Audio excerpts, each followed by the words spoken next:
নাকি মুসলিমদের বড় করছি।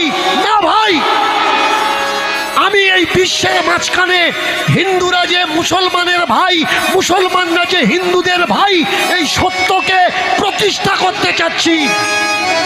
আমরা ভুলে গেছি কবিদের কবিতার কথা, মোরা একই বৃন্তে দুটি কুসুম, হিন্দু মুসলমান, মুসলিম তার নয়নমণি, হিন্দু তাহার প্রাণ। কারা এই মুসলমান?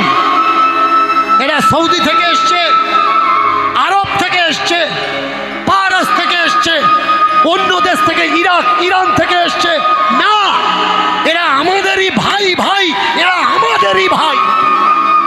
আমাদের বর্ণবাদীদের অত্যাচারে এরা মুসলমান হয়েছে, কিন্তু কিছু মিথ্যা ইতিহাস